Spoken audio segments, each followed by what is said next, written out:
Hey guys, welcome back. Our discipleship video testimonies, the month of July, our personal salvation testimonies. And I trust for you that it has been encouraging, much like it has been for me, hearing the other video testimonies this month of stories of salvation. And we all have different stories, how our lives were like before we came to know Christ. But then we all have a similar testimony and how Christ has changed our lives.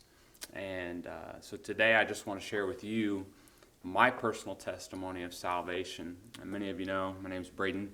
But those that don't, my name's Braydon Teach. I am a sinner saved by grace and a servant of Jesus Christ, a child of the one true King. And I sit here before you today, much like Paul said in 1 Corinthians chapter 15. He said, "But by the grace of God I am what I am, and his grace which was bestowed upon me was not in vain." And so as we often look at people sometimes and seeing them, often like pastors or people that are maybe in some form of leadership within a church, we kind of tend to look at them and say, well, man, their life must have always been that way. They must have grown up in the church. They must have always had a history of their parents taking them to church. And I'm here to tell you that my dad was not a pastor. My family didn't grow up going to church. In fact, it wasn't until much later on in my life that I was saved. And so my childhood was somewhat normal, I thought, at an early age, until about the age of 7 when I started to notice things. And I started to notice that my father was drinking a lot. And little did I know at that time, but he was addicted. He was addicted to alcohol. He was addicted to drugs. And so during those years that I was gaining information in those formative years of my life, my father would push me to excel in sports, and sports was his false idol, his false god, along with the drugs and the alcohol. And so with that kind of set myself up to have some false idols in those realms as far as sports for me. At the age of 10, my father came home and proceeded to physically abuse my mother. And that was a traumatic experience in my lifetime that really kind of transformed our family's lives. Him and my mom, shortly thereafter, they divorced, and it was just kind of the downward spiral that kind of led him to have a smaller and smaller diminished influence on my life. And so as I look back on those things, it really affected me later on down the road in life that I'll share here coming up in the next few minutes. So after this, during this time frame of the divorce, I had an aunt who was in my life that would kind of watch us when my mom worked, and she would tell us that God had promised not to flood the world again. But when he came back, he was going to burn it up. And so as a kid in the late 80s, it seemed like there was a forest fire that was on the news every night. So I'm like, oh, Jesus is coming back. He's burning the world up. What's going on? I didn't know. I was just a small child at that time frame, and I didn't know what even any of that meant. But looking back on it, all these years later, she never told me how to be saved or that I even needed to be saved. And that was one thing as I look back at her over these years. Maybe she didn't know how to explain her faith, but at a really formative years, I could have maybe responded differently in those years. My mom would eventually remarry my stepdad, who would then become my dad. As my father's role diminished in my life, my stepfather became my dad. He was the one that kind of was there for me. He helped raise me. And he said one day, hey, we're going to start going to church. I said, you go right on ahead with that. I was just an unruly teenager. And so it really wasn't an option that, hey, we're going to church. It was a statement, hey, we're going to church. And so needless to say, I went to church physically, but I was never checked in mentally into going to church. I wasn't engaged at all. And so by the time you fast forward to my 20s, I was, early 20s, late teens.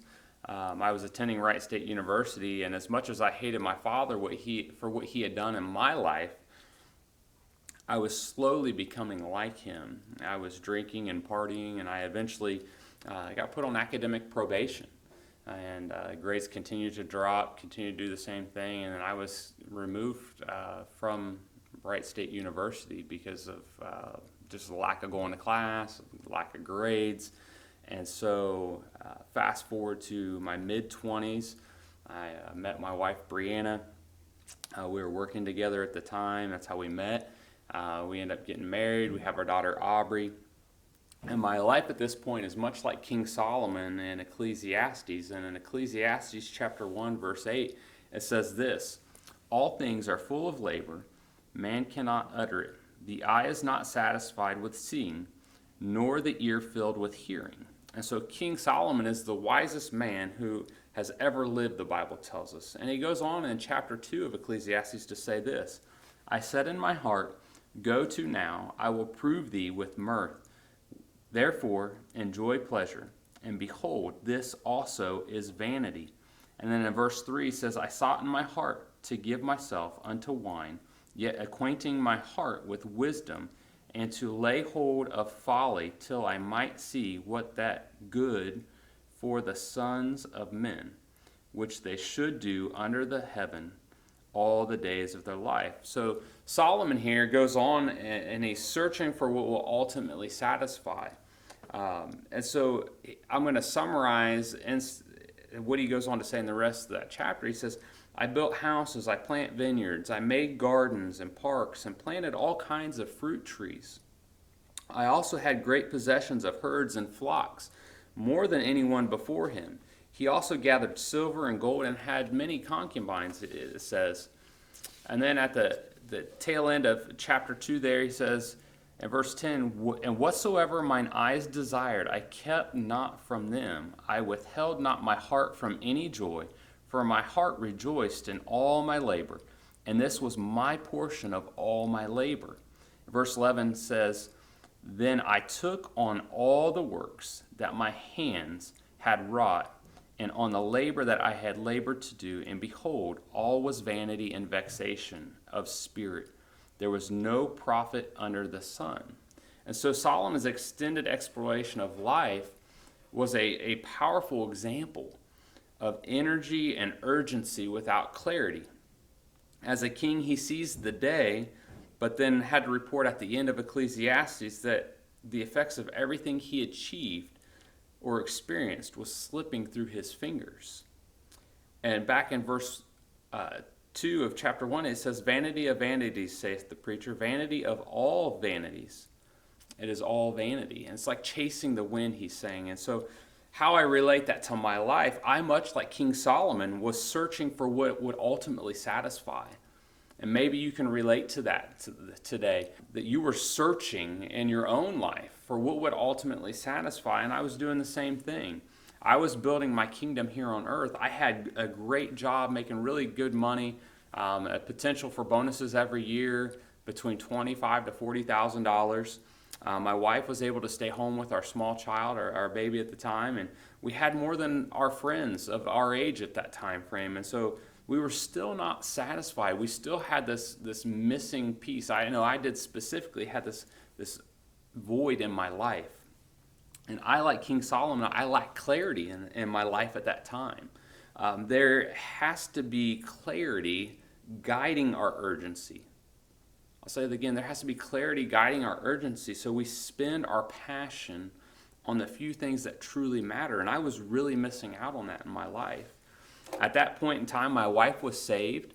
I would attend church with her occasionally. It was a feel-good, lighthearted message church, kind of like a TED Talk. Their sermons, they had an outline they'd hand out, much like our Wednesday night prayer bulletin, and it had like 3 blanks on it. And it was usually like a motivational, hey, make you feel good type of message. I personally had never heard the gospel preached there. like I could live like the world. I'd live like the world on Friday and Saturday. I would drink and do the things that I just did not like about my father, but I was continuing to do those things in my own personal life. And I would go to church on Sunday sometimes with my wife, and I would be hungover, and I could walk out of the church with no conviction of sins in my life. And so it was in July of 2012. My daughter was invited to VBS here at Lighthouse Baptist Church. And as she came here to Vacation Bible School, she was saved that week at VBS, and she got baptized. And I can remember we came the following Sunday to the Community Fun Day that we hosted here at the church. And who doesn't want to see their kids sing on stage? And we came that Sunday morning. We were here for the service, and I was all into it because my daughter was singing on stage, and as soon as we were done, we left for the day. What I did not know during that visit was my wife had filled out a visitor card, and what I did not know was that visitor card then entails that you're going to get a visit.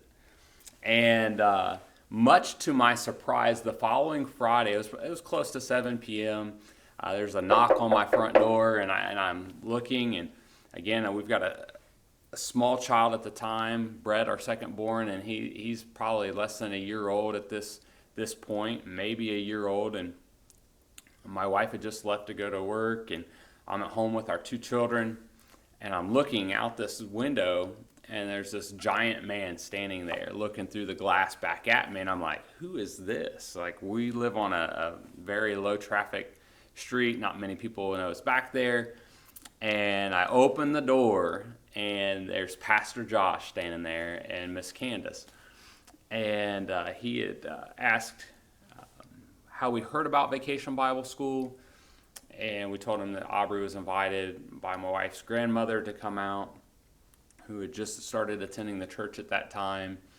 and he thanked us for visiting, and he asked us if we had a church home, and I told him, yeah, we have a church home, and I told him the church's name, but what I failed to tell him is that we hadn't been at that church in over a year. He said, well, we don't want to take anyone from their home church, but I do have one more question before I leave. And I'm like, okay, what's that? And he said, do you know for sure today that if you were to die, that heaven would be your home? And I was like, yes, I would. And thinking that would end the questions. And he said, well, Braydon, if you were to stand before Jesus and he's to say, why should I let you into my heaven, what would you say? And I immediately started saying, well, I've gone to church. I've been baptized. And he said, what else? And I said, well, I go to work. I provide for my family. He said, those are all good things. What else? And I said, I haven't murdered anybody. And he's like, well, that's definitely a good thing. Glad to hear that. But what else would you say? And in that moment, I had come to the end of myself. I had come to the end of Braydon's testimony and my self-righteousness, which is nothing. And I didn't know that I couldn't work my way to heaven. And he graciously shared that with me that evening. He got the gospel tract out, and he went through the gospel tract with me. And I would love to say right then and there I got saved while he visited me. I thanked him for his time. I told him, we may be right back, we might be back out on a Wednesday night. And he said, okay, well, thank you. And he left that gospel tract there with me. And little did I know what God was doing in that moment. And little did he know what God was doing in that moment. And so for every night for 2 weeks straight, I couldn't put that gospel tract down before I went to bed. I was reading it. And God was breaking me down. And little did I know, 2 days later, after he had visited, we were here at Lighthouse Baptist Church, attending church service. 3 days after that, we're here on a Wednesday night. And for, like I said, 2 weeks straight, I was reading that gospel tract every night. And on August 30th, 2012, 2 weeks to the day that he had visited me, I broke down, and the Lord softened my heart, and I called upon Jesus Christ as my Lord and Savior. in our bedroom at our home. And looking back on it now, he was slowly chipping all those things away from me. And what I knew as I was reading that gospel tract was that if that was real, not only would I have been separated from God for all of eternity, but I would have been separated from my family. And that really hit me as I was looking at that. And so, again, I got saved August 30th, 2012. A month later, September 30th, 2012, I was baptized here at the church. And my family and I were here for every service that we could be here for. We couldn't get enough of the preaching and teaching of God's Word. We were hungry for it. We jumped into, we didn't call it life groups at the time. We called it Sunday school. So we jumped into the home builders class with Dave and Kathy Hoffer.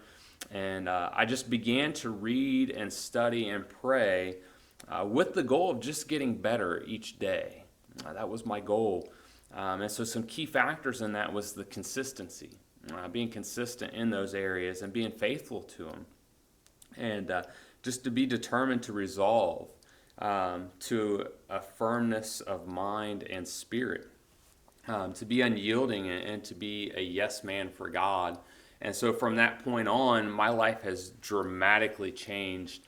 I went from a casual church attender that was lost with, coming with my wife, to being all in for Christ and being committed for Him and just continuing to say yes to the Lord along the way. And as I've done those things, the Lord has continued to pour His blessings out upon me and upon my family, to look back on it now and to see where the Lord has brought me in my personal walk with Him, and to be on staff here at the church and to be looking into the future of planning a church. It's nothing but God. And that's my personal testimony. If you were to ask me, and to go back at that time frame when I first got saved, or maybe when I first started coming through the doors at this church, and if you were to tell me that where I'm at today and what I'm doing for the Lord, the old man would be laughing. And it is nothing short of just God's glory, and He gets all the glory for it. And I just want to thank Him for what He's done in my life. Many of you have similar testimonies of how the Lord's changed yours. But I just encourage you, if you're watching this and you don't have your testimony written out, sit down and take time to write your testimony out and to share it with others. And you'll continue to add to your testimony as you continue to live faithfully in His Word and living it out daily. And your testimony can be a light to others. Just living your testimony daily and being ready to tell others what Jesus has done for you. I hope these video testimonies for the month of July have been encouraging to you. Maybe they've enlightened you into those areas of maybe you just didn't know that person's testimony. I think it's always neat to hear testimonies. It's always encouraging to me, and hopefully they've been encouraging to you this month. We look forward to beginning our new study in the month of August on soteriology, the study of salvation. And David Peters will kick off week 1 of that, and we're so looking forward to having you back with us next week. God bless.